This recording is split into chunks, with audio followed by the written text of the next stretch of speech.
ថ្ងៃនេះឆៃនេះក៏ឆៃថ្ងៃនេះដែរខ្ញុំនៅទីក្រុងហូជីមិញនៅក្នុងប្រទេសវៀតណាមហើយថ្ងៃនេះដែរខ្ញុំមាន guest មួយគាត់ជាអ្នកជួយរកកន្លែងខ្ញុំជួយ review food អញ្ចឹងចឹងហ្នឹងហើយគាត់ជាបងហ្គេមអូខេដល់គ្នាអញ្ចឹងសម្រាប់ដំណើរកម្សាន្តមកហូជីមិញលើកនេះខ្ញុំត្រៀមកន្លែងឲ្យ PPE ទៅ review ប្រហែលជាបាន30កន្លែងអូ30កន្លែងខ្ញុំຕົកបញ្ចូលបងធៀមទៅពោះឥឡូវឃ្លាននៅឃ្លានអូយបងខ្ញុំចាំមួយយូរឥឡូវណៃគិតថាមហូបដបងណណៃតែញ៉ាំពេលណៃមកដល់ដីហូជីមិញភ្លាមជាអីខ្ញុំគិតថានំប៉័ងមិនគេបងតោះយើងទៅញ៉ាំនំប៉័ងអូខេបងឥឡូវយើងនៅកន្លែងណាដែរបងកន្លែងទី1កន្លែងទី1កន្លែងគេបងកន្លែងដែលពេជ្រដេកសម័យមាននំប៉័ងសាច់មានបាយសោបមានហ្វឺ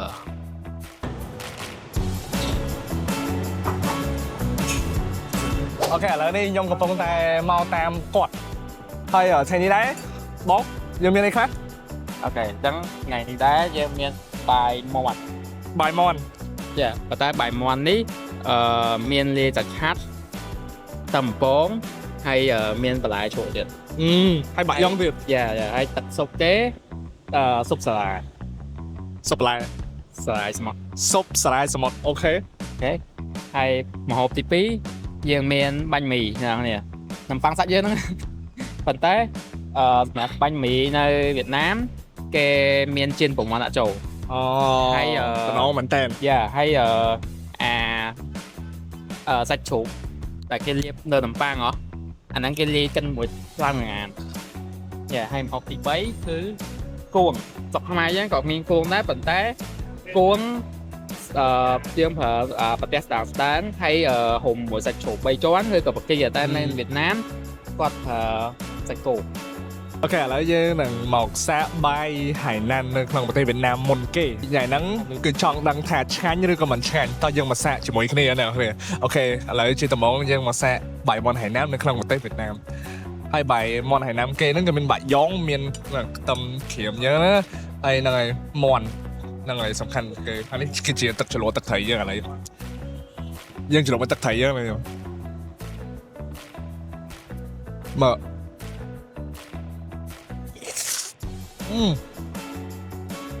អូហ៎សម្រាប់ម្ហូបមួយនេះដែរខ្ញុំឲ្យ8លើ10សរសៃបើប្រៀបធៀបជាមួយរវាងបាយនេះមួយបាយស្រុកខ្មែរខ្ញុំជឿបាយហើយណានៅខាងប្រទេសកម្ពុជាជាង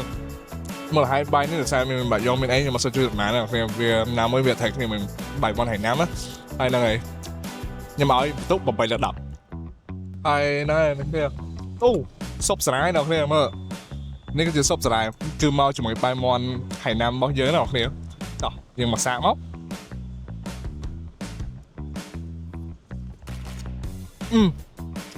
អូខេស៊ុបសាឡានឹងពិតជាឆ្ងាញ់មែនតើនិយាយរំទៅពិតជាស៊ុបសាឡាធម្មតាប៉ុន្តែហ្នឹងហើយការគាត់ចម្អិនក្នុងស៊ុបហ្នឹងគឺពិតជា smooth ហើយហ្នឹងហើយវាក្តៅខ្លាំងអីញ៉ាំបានឆ្ងាញ់ខ្ញុំឲ្យបន្ទុក1លើ10ហើយមួយទៀតខ្ញុំមិនគួងយើងដល់គ្នាមកគួងយើងអូហើយគួងញ៉ាំមួយទឹកជ្រលក់នេះចាញ់ជ្រលក់កិនបងគួងវៀតណាមដល់គ្នាមកទូចដូចប៉ុនមេដៃញ៉ោអូបងគួងស្អើអូយ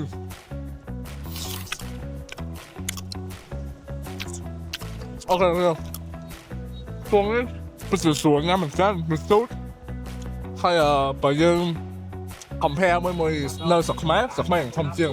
ហើយហ្នឹងហើយរៀងញ៉ាំរៀងប្រឡាក់ទេតែដល់ពេលគង់នៅវៀតណាមគឺវាទូចវាស្រួលញ៉ាំហើយណាមួយទៀតវាប្រឡាក់អត់មានជ្រូកអីទេតែច្រើនទេហើយហ្នឹងហើយបន្ទុក3លើ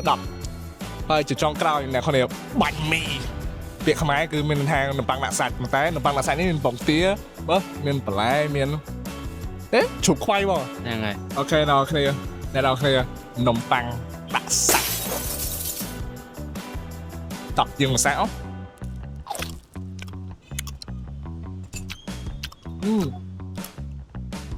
នេះសម្រាប់នំប៉័ងនេះខ្ញុំគាត់ថាវាធំពេកហើយវាមិនសូវដូចនៅខ្មែរយ៉ាងម៉េចសារខ្មែរយើងខ្ញុំជិះខ្មែរចឹងនិយាយតាមស្មោះត្រង់មកគឺរសជាតិរៀងសាបចឹង ញ៉ាំញ៉ាំទៅវាអត់សូវតែថាចូលជាតិដូចខ្មែរណាមួយមានជ្រក់មានអីចឹងទៅដល់ពេលនេះវាអត់មានខ្ញុំឲ្យ7.5 អូខេអញ្ចឹងបន្តតាមតាមទៀតថាខ្ញុំនឹងនាំ PPX ទៅញ៉ាំអីនៅកន្លែងណាបន្ទាប់ ហើយមុនហ្នឹងយើងបានទៅហាងនំប៉័ងមួយដែលល្បីបំផុតក្នុងប្រទេសវៀតណាមហើយហ្នឹងហើយបាញ់មីដែរបង យ៉ា ហើយមិនតែបាញ់មីទេអាម្ហូបយើងកំងហ្នឹងវាប្លែកឈ្មោះគឺកំឆៅឆៅបងកំឆៅឆៅបងអីគេវិញហ៎ ចង់ដឹងថាកុំឆាឆៅបងជាអ្វី អីគេងាបាយក្តាំងមកកំឆៅឆៅបងវារសជាតិហ្នឹងបាយក្តាំងខ្ញុំ ដឹងថាវៀតណាមគេមិនអានកុំឆាឆៅបងហើយប៉ុន្តែតែសារយើងអានស៊ីងខ្មែរឲ្យយ៉ាងលេ ឆៅបង យ៉ាតែកំមកកុំឆាឆៅបងខ្ញុំពុកចិត្តខ្លាំងខ្ញុំខំច្អល់ព្រោះគេអត់មាននៅក្នុងហាងឯងទៅយកហាងចិត្តហ្នឹងមកទៀតតែពេលខ្ញុំដល់បាយក្តាំង តោះឥឡូវយើងសាកមើលហ្មងនិយាយយកបាយទៅមុនខ្ញុំទៅមើលបានហើយអូខេកំឆៅឆៅបង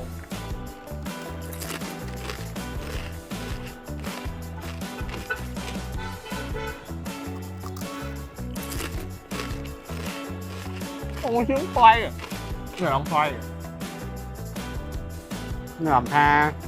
កុំឆាឆៅបងហ្នឹងតែនៅខ្មែរឆ្ងាញ់ជាងអ្នកនេះ ខ្ញុំមកថាខ្ញុំទិញកំចោយឆៅបងទិញនៅខ្មែរខាងយើងអត់ខ្ញុំគិតដូចគាត់ដែរតែបើខ្ញុំទៅក្រៃមកខ្ញុំឲ្យដើម្បីដល់10ហើយរសជាតិវាសិតអញគាត់ដុតគាត់បេះយកទៅសាយឥឡូវខ្ញុំបេះឲ្យនំប៉័ងដល់គេមើលបង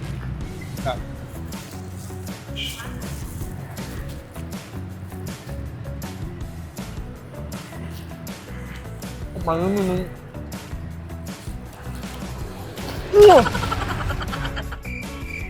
នេះអ្នកនរគ្នានិយាយថាចេះអាសាច់ក្រអាំងមកនៅវ៉កស្ទីតហ្នឹងមកដល់វៀតណាមក៏នៅហូមដែរឥឡូវយើងតែសាត់អស់នៅតាមរសជាតិនៅវៀតណាមខុសពីនៅខ្មែរមិនតោះ ខ្ញុំគិតថាដូចតែគ្នា ហេជួនកាលវាអត់ដឹកមកដល់ខ្មែរវាអត់ប្រៃ មើលគេដល់គ្នារបស់នេះយើងឃើញនៅ vaccine ច្រើនសោះបងឥឡូវចង់ដឹងថានៅវៀតណាមគេឆែកទាំងណាយើងសាកសោះ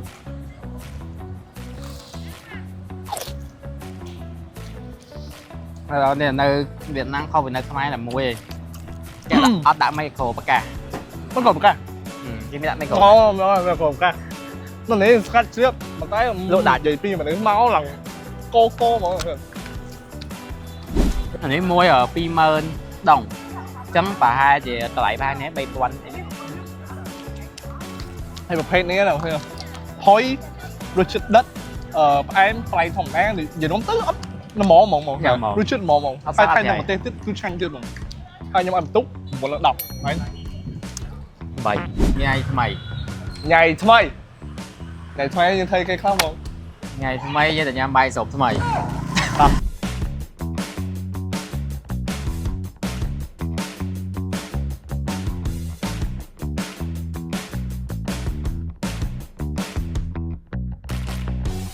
อันนี้ใบปีมันจะได้ បាយនេះមិនចា ในใบปีเนี่ยก็ street post โอเคไปได้ยังใบปีอันหนึ่งมา បាយនេះគេ ได้ยังใบปีเนี่ยสองมา បាយនេះ ได้ยังมา បាយនេះ สมมติมองcáiใบปี អូដើមខ្ញុំទៅដើម อันนี้แม่นนั่นแน่ នៅខ្មែរហ្នឹងញ៉ាំនៅណា นั่นไหลแน่ នៅកន្លែងលក់ เอ๊ะใบปีไม่ใช่กับไหลไม่น่ากับปอดไม่น่ากับปิ้งไม่น่าอย่างนั้นไหลน่าจะไปจะย้ำอย่างกี่ អូពេលច្រើននៅពេញ โอเคចាឥឡូវបើសិនជាធ្លាប់ញ៉ាំឥឡូវយើងមកញ៉ាំបាយពីនៅវៀតណាមហើយកំភាំងអញ្ចឹង គេមករបស់យើងធ្វើខ្លះ យើងដាក់ទឹកស្អ៊ីវបន្តិចទៅបើសិនអ្នកចូលទៅញ៉ាំប្រៃតែម្នាក់ខ្លះដាក់ទឹកត្រីដាក់ត្រីស្អុយបងញ៉ាំទឹកស្អ៊ីវហើយគឺតែប៉ុណ្្នឹងហើយដោយសារនេះគេមានជ្រក់ឯបាយពីនៅវៀតណាមតែគេមានទឹកត្រីហើយក៏មានម្ទេសឆាបើសិនអ្នកមានត្រូវការញ៉ាំម្ទេសគឺខាំយកមកហើយអញ្ចឹងក្នុងបាយពីហ្នឹងយើងមានជាពងមាន់សាច់ជ្រូកអាំង សាច់ជ្រូកអាំង អានេះរបៀបពងមាន់ចំហុយច្រាមសាច់ជ្រូកចំហុយអញ្ចឹងណាហើយបន្លែគេមានទឹកសក់មាន ពេញ ពេញប៉ោះអានេះប្រហែលជាជ្រក់ចៅខាវណាស់នេះដុតសួរសាក់មកដែរទឹកសុកគេណានេះទឹកសុកគេបន្លែ3 4មុខមានចៅថាវការ៉ុតកន្លងបារាំងហើយមួយនេះមើមយី មែនទេបង ก็มาแล้วก็ไม่หรอกถ้า Biết rồi đời. chết mà có sẵn khai phim không Còn món cái trên sáp bằng tát có từ cái ngành. nhầm sạm nóng ê chỉ là bỏ như đã tặng sĩ yêu sao mà tặng sĩ yêu từ máu yếu lấy dân sạc mũi kia mà chừng mình mỗi nhân sạc sạch bằng kề nó có nhân sạc bằng kề ấy nhân sạc mũi kia mà ok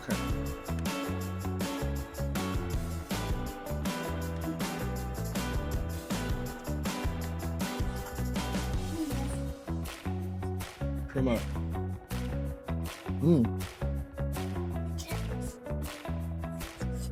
Vô ngoại rồi với mày.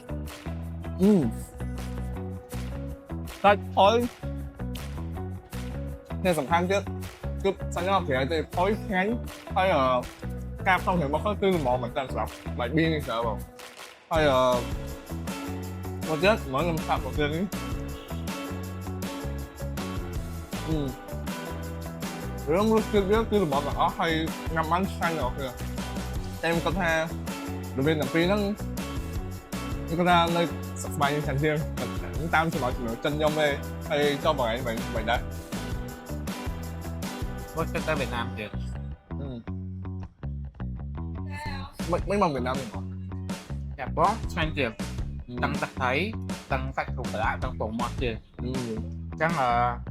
ai cái hiệp trong bao hàng thì cái chắc sầm này. Ta máy hiện premium kìa. Chân đẹp mơ đó, nếu cái tha bài biên ở Việt Nam với bài biên nơi mai nào này kìa. Ai cầm mặt bàn. là phải năm giờ không ai